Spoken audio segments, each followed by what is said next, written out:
Okay, let's unpack this deep dive. We're looking at what is arguably Switzerland's most enduring and now, unexpectedly, one of its most profitable hidden assets. We are. It's a vast, secret network of concrete infrastructure. And it really speaks volumes about the national identity, about this historical anxiety. It does. The sources confirm Switzerland has 374,000 bunkers spread right across the territory. Which is enough to shelter. What was the figure? 114% of the population. That number, 114%, is globally unique. It suggests a kind of perpetual preparedness. It does. So our mission today is to really dissect how this immense infrastructure, built for collective security with public funds, has completely flipped its purpose. It's become a customized business model, a system of, well, private salvation for the global ultra-wealthy. We're talking about everything from Picassos and physical gold to high-frequency trading servers. All stored sometimes kilometers under the Alps. To really get the current market, we first have to grasp the scale of the original investment. It was almost paranoid. It was. The whole system is known as the Redoubt National, the National Redoubt. Neutral but anxious. Very anxious. And through this program, they created over 360,000 bunkers. Enough, as we said, for more citizens than the country actually had. It sounds less like defense planning and more like a national institutionalized obsession. That's a good way to put it. Yep. And it wasn't just confined to huge military sites. The sources point to the 1963 law. Ah, right. This is what really cemented it. It did. It dictated that every new construction, down to the smallest mountain chalet in, say, the canton of Valais, had to include a nuclear shelter. So every homeowner involuntarily became part of this massive national defense strategy. Exactly. Every foundation has a piece of Cold War paranoia built right in. A very effective plan at the time. But then the Soviet threat just evaporates. And the government is left with this vast, tremendously costly, and now largely obsolete heritage.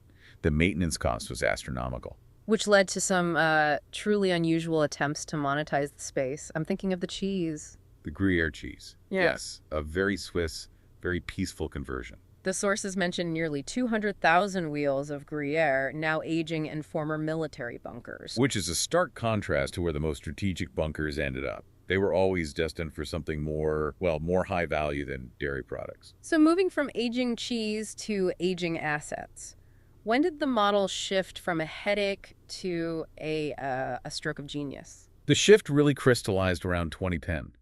That's when companies began to see that this abandoned military infrastructure wasn't a ruin. It was a ready-made asset. It was built-in invulnerability. That's the key turning point. The sources highlight companies like Swiss Data Safe. Right. They started acquiring these bunkers from the army, for example, in areas like the canton of Uri. And often for what are described as symbolic sums. Because the army was just desperate to shed the maintenance liability. The initial focus was logical. It was data centers. Ultra-secure data centers. A natural fit for a concrete fortress. But the concept evolved quickly beyond just servers. It became the ultimate safe haven for physical assets. And the prime example always cited is Swiss Fort Knox near Saanen. A former bunker, now a premier private vault. And what sets these places apart from, say, a standard bank vault is, well, it's on another level entirely. The specifications are extraordinary, almost out of a spy film. They are. We're discussing armored doors that weigh 3.5 tons. The structure itself is designed to withstand a nearby nuclear blast. And they all have NBC, nuclear, biological, chemical filtration systems? Correct. The threat they're addressing isn't a simple burglary. It's an extinction-level event. The locations themselves are the first line of defense. We see sites like the Gotthard Data Fortress. 10,000 square meters under 200 meters of solid granite. And that geology is indispensable. It is. That 200 meters of rock acts as a natural Faraday cage. So for a hedge fund, that means electronic espionage is physically impossible. And beyond the security, the environment itself is a feature. A very valuable one. The natural temperature deep inside the rock is a constant 8 degrees Celsius. Humidity is around 40%. Which is ideal for servers, but also for something like long-term arc preservation. Exactly. The air is naturally regulated. And if you look at the physical resistance of the doors, they're designed to withstand an overpressure of 10 bars. The sources clarify what that means. 10 bars is the shock wave from a 20-megaton atomic bomb exploding 1 kilometer away. It is a truly sobering figure.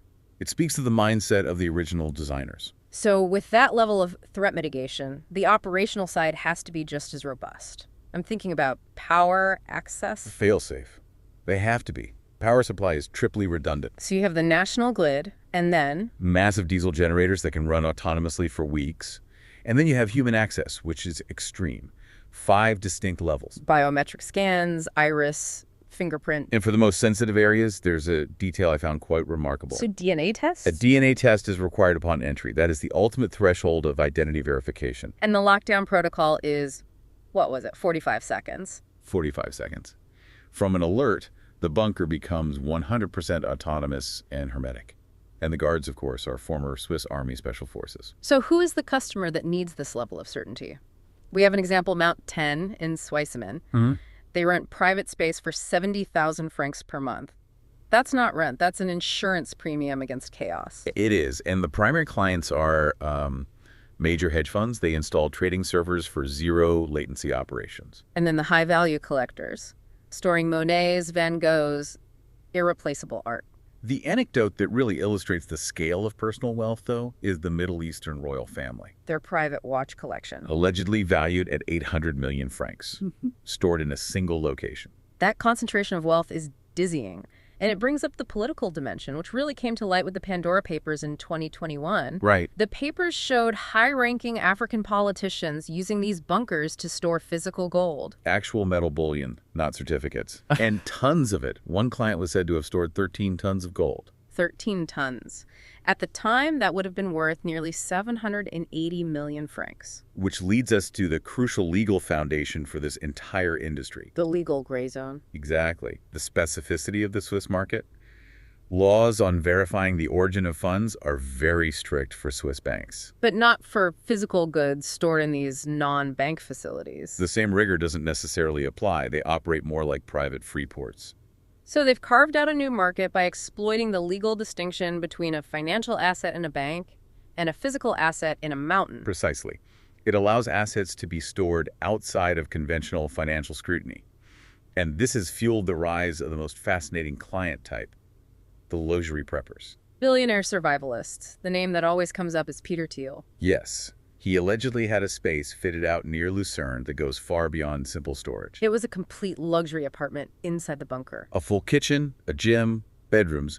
The fit-out alone was reportedly 15 million francs. This is a fundamental shift. It's not about preserving wealth anymore. It's about self-preservation, surviving a societal collapse. But let's look at the business model. This is an incredibly profitable enterprise. It is. For a site like Swiss Fort Knox, the initial investment was around 25 million francs. And the estimated annual revenue is 40 million. A very quick return. The profit margin is estimated at 70%. Which is possible because the main investment, the mountain, the granite, was essentially free, paid for by taxpayers during the Cold War. Right. And the natural cooling keeps operating costs low. They aren't selling square meters, they're selling certainty. A product whose demand spikes with global instability. Absolutely. Inquiries increased by over 400% after the pandemic and the war in Ukraine. Every crisis serves as free advertising. An incredible seismograph of global anxiety. And the market is so buoyant they're not just converting old bunkers anymore. Now they're building new, custom ones. A company like ABONNEZ-VOUS had an order book in 2023 of a reported 500 million francs. 500 million francs for custom disaster havens. Their flagship product is a 1,000 square meter bunker. Which sells for 75 million francs. And that price includes a swimming pool. And a wine cellar for 10,000 bottles. It confirms that the privatization of survival is also the height of luxury. So this is the ultimate transformation. Collective infrastructure paid for by the public to protect everyone. Has been inverted. It's now a privatized luxury product to protect a handful of individuals from the rest of the world. It's the inverted democratization of survival. Which brings us to the core question, do these clients know something the rest of us don't? That's the dramatic reading. The more practical interpretation is, well, for someone worth 10 billion francs, spending 15 million on a bunker is just an insurance policy. An insurance policy proportional to their fortune. Exactly. It's a marginal expense. The key difference is the disaster they're insuring against. It isn't a water leak or a market downturn. It's the collapse of civilization itself. If we step back, what this all shows is that the Swiss have mastered commodifying risk.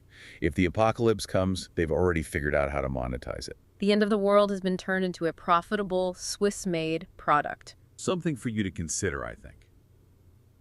The true price of absolute certainty.